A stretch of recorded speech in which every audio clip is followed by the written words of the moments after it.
ಮಾನ್ಯ D K Shivakumar ಅವರೇ, ಕರ್ನಾಟಕದ ಜನ ನಿಮ್ಮ ಎಂಜಲನ್ನು ತಿನ್ನೋ ನಾಯಿಗಳಲ್ಲ. ಆಮೇಲೆ ನಿಮ್ಮ ಬಿಹೇವಿಯರ್ ಹೇಗಿದೆ ಅಂದರೆ, ನೀವು ಈ ಹಿಂದೆ ಎಷ್ಟೋ ವಿಡಿಯೋಗಳನ್ನು ನಾವು ನೋಡಿದ್ದೀವಿ. ಇಡೀ ಕರ್ನಾಟಕದ ಜನತೆಗೂ ಗೊತ್ತು. ಯಾವುದೋ ರೌಡಿಸಮ್ ಬ್ಯಾಕ್ಗ್ರೌಂಡಿಂದ ಬಂದಿದ್ದೀರಾ. ನೀವು ಜನತೆಯಿಂದ ಆರಿಸಿ ಗೆಲ್ಸ್ಕೊಂಡಿದ್ದಾರೆ ಜನ. ನಿಮ್ಮನ್ನು ಮುಖ್ಯಮಂತ್ರಿ ಸ್ಥಾನದವರೆಗೂ ತಂದು ಬಿಟ್ಟಿದ್ದಾರೆ ಕನಕಪುರದ ಜನ. ಆಮೇಲೆ ನಾನು ಹೇಳುವಂಥದ್ದು, ದಯಮಾಡಿ ನೀವು ಸಿ ಎಮ್ ಆದಮೇಲೆ ನೀವು ಯಾವುದೋ ಒಂದು ಕನಕಪುರಕ್ಕೋ ರಾಮನಗರಕ್ಕೋ ಚಿಕ್ಕಬಳ್ಳಾಪುರಕ್ಕೋ ಆನೇಕಲ್ಗೋ ಸಿ ಎಮ್ ಅಲ್ಲ. ನೀವು ದಯಮಾಡಿ ಇಡೀ ಕರ್ನಾಟಕದ ಜನತೆಯ ಯೋಗಕ್ಷೇಮವನ್ನು ನೀವು ವಿಚಾರಿಸುವಂಥ ಕೆಲಸವನ್ನು ಮಾಡಿ. ಆಮೇಲೆ ಈ ಸಮಸ್ಯೆಗಳೇನಾಗುತ್ತೆ ಅಂದರೆ, ನೀವು ಮಾನ್ಯ ಮುಖ್ಯಮಂತ್ರಿಗಳಾಗಿದ್ದೀರಾ, ನೀವೇನಾರು ಒಂದು ಅದೇನೋ ಆಪಲಿ ಎಸೆದಂತೆ ಏನು ನಾಯಿಗಳಂಗಾರೆ ತಿನ್ನೋದಕ್ಕೆ. ಆಮೇಲೆ ಆ ಜನಗಳಿಗೆ ಅದೇನು ಕಾರ್ಯಕರ್ತರಿಗೆ ಅದೇನು ತಲೆ ಇದೆಯೋ ಇಲ್ವೋ, ಆ ಎಮ್ ಎಲ್ ಎ ಎಂ ಪಿಗಳಿಂದ ನಾಯಿಗಳ ಥರ ಹೋಗ್ತಿರಲ್ಲ, ನಿಮ್ಗೇನು ಸ್ವಾಭಿಮಾನನೇ ಇಲ್ವೋ ರೇ? ಆ ಕಾರ್ಯಕರ್ತರಿಗೆ ಹೇಳುವಂಥದ್ದು, ನೀವು ಕೆಲ್ಸಕ್ಕೆ ಹೋಗ್ತೀರಾ, ನೀವು ದುಡಿತೀರಾ, ನಿಮ್ಮ ಮನೇನ ನೀವೇ ಸಾಕಬೇಕು, ನಿಮ್ಮ ಮಕ್ಕಳನ್ನ ನೀವೇ ಸಾಕಬೇಕು, ನೀವೇ ಓದಿಸ್ಬೇಕು, ನೀವೇ ಕೆಲಸ ಕೊಡಿಸ್ಬೇಕು. ಅವ್ರ ಹತ್ರ ಯಾಕ್ರಿ ನಾಯಿ ಥರ ಓಡಾಡ್ತೀರಾ? ಅಟ್ಲೀಸ್ಟ್ ನಿಮ್ಮ ಜೀವನದಲ್ಲಿ ನೀವು ಸ್ವಾಭಿಮಾನಿಗಳು ಅಂತ ಬದುಕೋದೇ ಬೇಡವಾ ಕರ್ನಾಟಕದ ಜನ? ಹಂಗಾದ್ರೆ ಎಷ್ಟು ಅಸಹ್ಯ ಅಂದರೆ, ಅವ್ರು ಯಾರೋ ತಿಂದು ಬಿಸಾಕ್ತಾರಂತೆ, ಅದನ್ನು ಎತ್ಕೊಳ್ಳೋಕ್ಕೆ ಜನ ನಾಯಿಗಳ ಥರ ಹಿಂದೆ ಬೀಳ್ತಾರೆ. ಏನು ಜನಕ್ಕೆ ಪ್ರಶ್ನೆ ಮಾಡೋದೇನಾದ್ರು ಸತ್ತೋಗಿದೆಯಾ ಅಥವಾ ಜನಗಳಿಗೆ ಬುದ್ಧಿನೇ ಇಲ್ವಾ?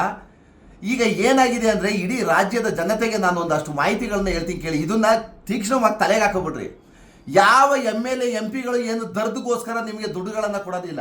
ಆ ಕಾರ್ಯಕರ್ತರಿಗೆ ಏನಾಗ್ಬಿಡುತ್ತೆ ಗೊತ್ತಾ? ಕೆಲವೊಬ್ರು ಕಾಂಟ್ರಾಕ್ಟ್ ಇರ್ತಾರೆ, ಕೆಲವೊಬ್ರು ಕಾರ್ಯಕರ್ತರುಗಳಿರ್ತಾರೆ ರೇ.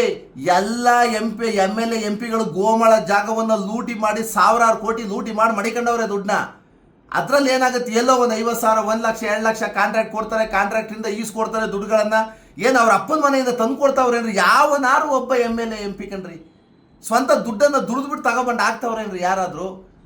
ಅವ್ರಿಗೆ ಬರೋದು ಒಂದು 4 ರಿಂದ 5 ಲಕ್ಷ ಸ್ಯಾಲ್ರಿ. ಅದರಲ್ಲಿ ಒಂದೊಂದು ಕ್ಷೇತ್ರದಲ್ಲಿ ನಾವು ಎಲೆಕ್ಷನ್ನ ಮಾಡಬೇಕು ಅಂದರೆ 100 ಕೋಟಿ ಖರ್ಚುಗಳನ್ನು ಮಾಡ್ತಿದ್ದಾರೆ. ದುಡ್ಡು ಎಲ್ಲಿಂದ ಬರುತ್ತೆ?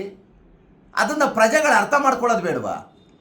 ಎಲ್ಲ ಎಮ್ ಎಲ್ ಎ ಎಂ ಪಿಗಳು ಗೋಮಾಳ ಜಾಗವನ್ನು ಲೂಟಿ ಮಾಡೋದು, ಕನ್ವರ್ಷನ್ ಮಾಡೋದು, ರೆಸಾರ್ಟ್ ಮಾಡೋದು, ಸ್ಕೂಲ್ ಮಾಡೋದು, ಕಾಲೇಜ್ ಮಾಡೋದು, ಬರೀ ಇದೆ ದಂಧೆ ಅವ್ರದ್ದು.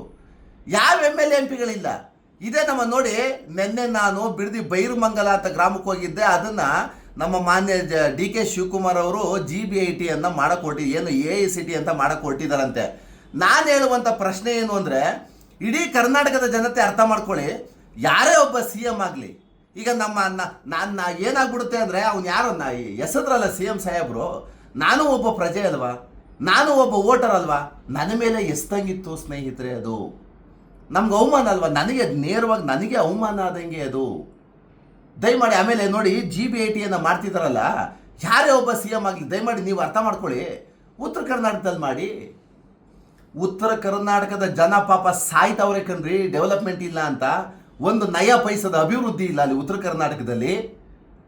ಯಾರೊಬ್ಬ ಮಿನಿಸ್ಟರ್ ಆಗಲಿ, ಯಾರೊಬ್ಬ MP ಆಗಲಿ, ಯಾರೊಬ್ಬ ಚೀಫ್ ಮಿನಿಸ್ಟರ್ ಆಗಲಿ ನಮ್ಮ ಕರ್ನಾಟಕಕ್ಕೆ, ಎಲ್ಲರಿಗೂ ರಾಮನಗರ ಇಲ್ಲ ಕನಕಪುರ ಇಲ್ಲ ಚಿಕ್ಕಬಳ್ಳಾಪುರ ಇಲ್ಲ ಆನೇಕಲ್ ಅಷ್ಟೇನ ಕಾಣೋದು ನಿಮಗೆ? ಉತ್ತರ ಕರ್ನಾಟಕದ ಜನ ಏನ್ರಿ ಪಾಪ ಮಾಡಿದ್ದಾರೆ?